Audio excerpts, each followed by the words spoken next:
Welcome to the Indiana University Football Weekly Show on the Grizzly True Sports Network. IU Football Weekly is brought to you by BetNow.eu. Make sure you use the promo code TRUTH100 to get a 100% cash back bonus on your first deposit up to $500. You can also go through our website, thegrizzlytruth.com, click the banner for BetNow.eu at the top of the page.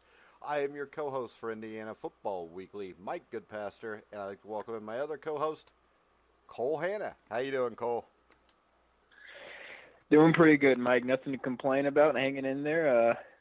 We finally get to talk about an Indiana win. Hopefully one of many more to come, but not the best quality of competition, but I can't complain. Well, Stevie Scott, 21 carries for 97 yards, so he actually ran the ball better. They dominated the game up front, but UConn is not exactly Ohio State. Peyton Ramsey was 23 for 27, 247 yards, 3 touchdowns, 1 interception. The only thing I could take away from this is they beat them badly the way they're supposed to. But outside of that, I don't think there's much we can read into any of this. Yeah, you pretty much hit the nail on the head that, you like to see them do what they needed to do, come out, dominate the game from start to finish. It's good to see they got Stevie Scott going again because he had such a prolific freshman campaign for them last year, and he's really done nothing this year. So to get him going, moving forward into Big Ten play, I think is going to be a big key. But, UConn's just not a high-quality competition.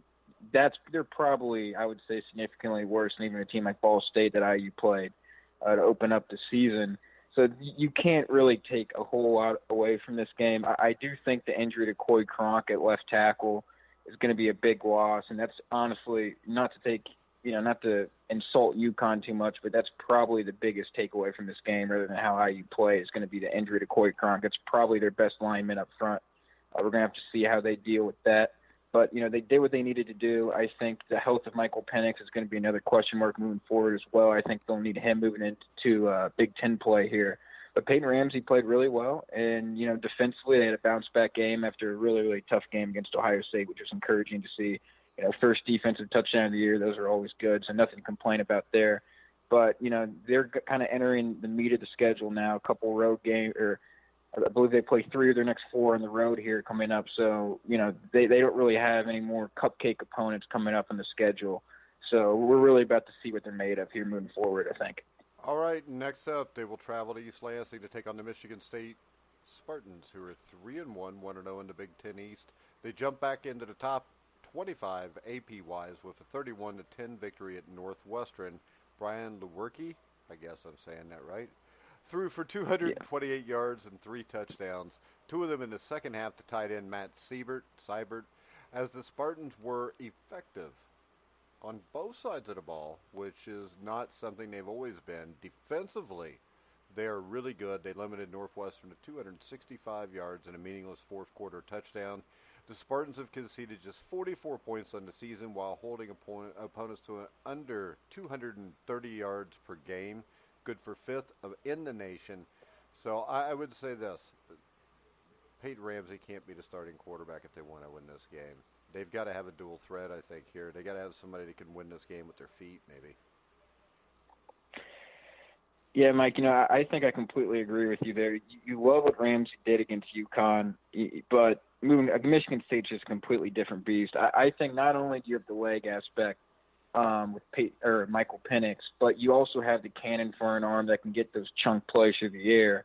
And I don't think you have the arm strength factor. I don't think you can get those big plays passing-wise with Ramsey, or at least it definitely didn't look like they could against Ohio State last week. I do think a big thing, you'd like to see them try to find a way to run the ball a little bit better and not just have to do it all on the quarterback's arm. But with how IU's offensive line has played so far this year, I don't know how they're going to be able to do that.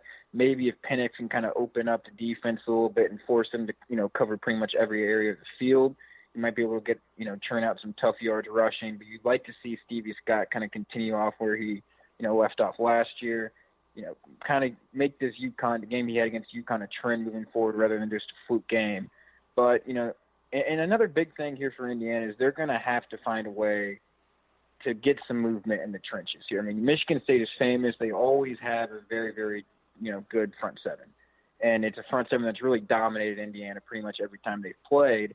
And when Corey Cronk goes down and you're looking at guys like Devondre Love, who despite being a senior has pretty much never played meaningful snaps for Indiana since he's been here, or a true freshman Matthew Bedford, who I know they're very high on, but he's completely untested at this level. There's some cause for concern here if Indiana can win any of those matchups up front. And anytime you have a quarterback coming off injury like Penix, if he is going to be the guy they go to, you want to be able to keep him up and healthy. You don't want him getting hit almost every other play from a dominant front seven from Michigan State. So Indiana's offensive line, I think, is going to be key here. They need to win some individual matchups up front. And on the other side, I think in the trenches are going to be big for Indiana as well. Brian Lewerke is a very good quarterback, but you kind of want to make him beat you with his arm. You don't want the ground game to get going for Michigan State and give him third and short opportunities. He can pick you apart that way. And Michigan State's offensive line is kind of the same way as IU. They do have some pretty key injuries along the front, which could play an impact here moving forward. And we know Indiana struggled against the run at times this season, so you'd like to see them, kind of change that and start to play that brand of defense that Tom Allen wants them to play. They've really kind of gone downhill the last few years defensively, and Michigan State's offense has kind of looked inept at times this season, especially against the game against Arizona State. We don't know if that's a fluke or if they can be exposed offensively. We'll have to see. But they obviously look better against Northwestern. But I do think the battle in the trenches here is pretty much going to decide that game. If Indiana's getting dominated up front, I don't give them much of a shot here. Yeah, and I think that's what's going to happen here, unfortunately, because, the most notable switch will be Caleb Jones. I think he's going to flip sides to the left-hand side. You got a freshman, Matthew Bedford, and Aiden Rafferty. All these moves on the offensive line I don't think bode well for what's going to happen. But on the bright side, even with Cronk, they weren't really clearing much lanes for the running game anyways. But I think here they've got to have Michael Penix. And from what I hear, correct me if I'm wrong, because I know that you're there here in the press conferences and everything, but it looks like this is going to be a game-time decision. Yeah, so the Indiana's being very, very coy with the details regarding that injury. I don't think they've ever even officially said what the injury is. He's kind of pieced together it is a throwing shoulder issue he's dealing with. As far as what the specific issue is there, we don't know. But he's going to be another game-time decision. The big news this week out of Bloomington was that Michael Penix was officially going to return to practice this week for the first time in a couple weeks. And he was going to be a game-time decision. They were going to see how his arm responds to practicing this week and go from there. So we haven't heard anything farther on that. We'll probably hear more about that on Thursday after Tom Allen updates the media again. But it's encouraging that he's back at practice and throwing again. But it's just going to depend on how his arm responds as to whether he suits up against Michigan State. Yeah, and I think, like you said, this is one up front. Now, the Spartans do allow something that Indiana does quite well, which is tackles for loss. Through 4 weeks, Michigan State is allowing 5 tackles for loss per game for 15 yards per play. The Hoosiers rank in the top 30 nationally in that category. My only question is, do they rank in the top 30 in that category nationally because they played Ball State, Eastern Illinois, and UConn? Yeah, that's definitely a factor in it, unfortunately. And we haven't seen Indiana play, many Big Ten teams outside of Ohio State, who's obviously almost in a league of their own in the Big Ten, so we don't know, how they really stack up there. But what we saw against Ohio State was definitely not very encouraging from a defensive standpoint, which makes you kind of question, those stats look good, but they've obviously, the majority of those have come against, very, very bad competition. Obviously, Eastern Illinois is not even a Division I football team or FBS football team. UConn is an FBS team, but probably going to be in the conversation for one of the worst in the country this season. And so you obviously, it's good that they've done that this season, and I do think that's a reflection of the offensive line issues and the injuries that Michigan State has had up front. That's a weakness that Indiana can kind of expose because they have some, inexperienced guys up front as well. Yeah, their offensive line's a bigger mess than Indiana's right now, really, injury-wise. Yeah. Yeah, and there's a ton of injuries up front. It's kind of been a revolving door. We talked about Corey Cronk going down for IU at left tackle. It's really been a revolving door for Michigan State at left tackle. They've had a ton of injuries at that position. So if there's an area you can take advantage of for Michigan State offensively, it's get pressure on the quarterback, kind of blow up the run game, get tackles for loss, really kind of gain momentum that way. That's definitely an area IU can expose. But again, like we said, is Indiana actually good at that, or is it just a reflection of their competition? I don't know if we know enough to say that. You kind of hope the Ohio State situation is a fluke. And let's be honest, Ohio State's embarrassed a lot of good teams over the years. You know, they're one of the elite teams in college football, but IU has not played a team that they've played well defensively that's anywhere close to the caliber of Michigan State as a team. So that'll be something we'll have to watch moving forward because I really don't know what to expect from the team defensively. Yeah, and I'll tell you what, the big thing here is I think Indiana has a legit shot to win this game. And if you're going to bet on betnow.eu, you can get the Hoosiers in 15.5 right now. That depleted offensive line means if Michigan State can't run the ball, Brian Lewerke is a quarterback that sometimes looks like a top Big Ten quarterback, but other times he looks completely lost. And, you know, he's played well against IU in the past, but with the offensive line banged up, if Indiana can just slow the run game down for Michigan State, and according to the quarterback situation, I really think Indiana has a shot in this game. I don't think Michigan State is that good. I know they beat Northwestern 31-10. I don't think this is one of Fitzgerald's best teams. So I think there's actually an opportunity for a win here. Yeah, Northwestern's look, you know, not the typical Northwestern that we've seen. They've been very, very down this year. They're lone wins against the UNLV team, who's not great. Opening week loss to Stanford, and Stanford really hasn't looked great after that opening season game. So I don't think Northwestern is exactly going to be a great Big Ten team. That's probably going to be, I would say, bottom half towards the bottom of the Big Ten, at least based off what I've seen so far from Northwestern. I agree with you. I think this is very much winnable. I think, like you said, I do think they're going to need Penix to play in this one to have a shot. I like what Ramsey's done. I just don't think, Indiana's not going to be able to run the ball effectively.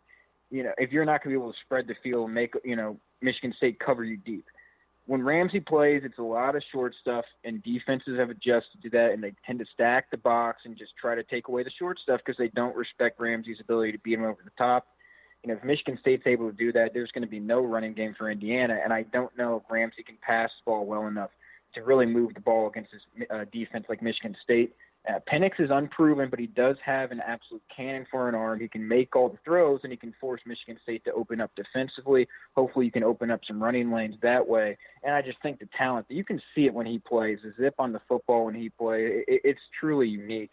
And I do think he gives them the best shot at winning here. I think with him, they can get some chunk plays and try to score. But I really think defensively here in this game as well, Indiana needs to limit Michigan State. I do think this is like you said with what they have going on the offensive line, Lewerke is very inconsistent as a quarterback. Sometimes he looks great. Sometimes, he's kind of shaky. I think if they can shut down that run game and make it tough for Michigan State to get yards in the ground and force Lewerke to beat them and kind of make this a quarterback battle, I think it's one Michael Penix can win. I truly do think he has that level of talent. And I think Indiana has some pretty talented receivers on the outside, big-bodied receivers that can go up and make plays. And as long with Peyton Hendershot at tight end, I think is a truly lethal weapon in the passing game. So I think Indiana's weapons as far as the passing game goes are probably better than even what Michigan State has right now. And I think if they can kind of force Lewerke to be the guy to beat him with his arm, they'll be in good shape. Yeah, and I think the difference between Penix and Ramsey is kind of what you said. With Ramsey in the game, you can afford to put 8 guys in the box and play man. You can't play man as much against a guy like Penix because he can use his feet. So you have to worry about the deep pass. And if you play man, your receivers can run them off and open up running lanes for your quarterback who can then take advantage of it. I think we're going to pick this game, and I'll go first, and I'll be the first idiot to say it. If Michael Penix plays, I think Indiana wins this game 27-24. Wow, going with the upset there. And this is going to be a tough one. I'll be optimistic. I'll say IU wins 24-21. I'll kind of be close with you there. I do think it's dependent on Penix plays. I think if Penix plays, they have a real shot. I think Ramsey plays, we'll see a close game, but I think we'll see Michigan State come out on top. I don't know. I just don't think this is a typical Michigan State team. I know they're back in the top 25, but I don't think they're necessarily deserving of that spot. I think it's definitely a weaker Michigan State team. I mean, we're just 1 week removed from them looking very, very bad against Arizona State, and I think people kind of forget that. The offense looked awful. Defensively, they looked good, but they just didn't look like I think Arizona State is a pretty good team, though. No, they are pretty good. They're a pretty good team. But just looking at Michigan or at Arizona State, they don't look like a prolific defense. I mean, they gave up almost 35 points to Colorado the week after, so it's not like they look like a dominant defense, that very next week. And again, you never know; it's week-to-week thing. But I do think the Michigan State offense can struggle at times and is going to struggle at times moving forward this year. Like I said, with Penix, I think he has that unique arm strength, that talent to really be a special player for IU. And I think if he gets back, the defense can play well. I think they have a very serious shot here. And I think 24-21 if Penix plays. I guess I'll be with you and be an optimist there. All right. If Peyton Ramsey plays, we lose 30-10. What do you think? Yeah, I want to believe we can play a close game. If Ramsey plays, I'll go 24-10 Michigan State. I think it'll be close for 3 quarters, and then Michigan State will pull away with a touchdown and maybe a field goal in the 4th quarter. Yeah, so I want to remind everybody, we did pick Indiana if Michael Penix plays. If he doesn't, don't give us a bunch of crap about it. Anything else before we wrap it up, Cole? No, I think we pretty much covered it all. Obviously it's the game after Michigan State's homecoming, so you'd like to see them cap off probably what could maybe be the biggest Indiana football win in who knows how long, a road victory over Michigan State. But, I'll be optimist and say it'll happen, so hopefully they can get the job done. I'm being optimistic and say it'll happen just because I don't think Michigan State's very good, to tell you the truth. No, yeah. I think that's fair. We'll take it however we can get it, though, Cole. All right, guys, we will be back next Wednesday night, so me and Cole can brag about being the only 2 people in the world to pick Indiana to win this game if Michael Penix plays. If not, we'll just sit here and we'll bitch about another loss and look at next week's game. Who do they got next week? So they have their bye next week, and then they'll play Rutgers at home for homecoming. Oh, so they got 2 byes in a row. All right, guys. Yeah. We're going to wrap the show up. Make sure you check me and Cole out every Wednesday night at 8 o'clock Eastern Time. Make sure you check out betnow.eu, and you could always wait maybe a couple minutes before the game. If they say Michael Penix is playing, get a bet in, get 15.5 points, and make some money. Make sure you use the promo code TRUTH100 at betnow.eu. You can also find that on the Grueling Truth banner on the website. You can hear all of our shows on iHeartRadio, Spotify, TuneIn, Stitcher, Spreakers, YouTube, wherever you find podcasts. You'll find the Grueling Truth. So for Cole, Hanna, I'm Mike Goodpaster. You've been listening to the Grueling Truth, where the legends speak.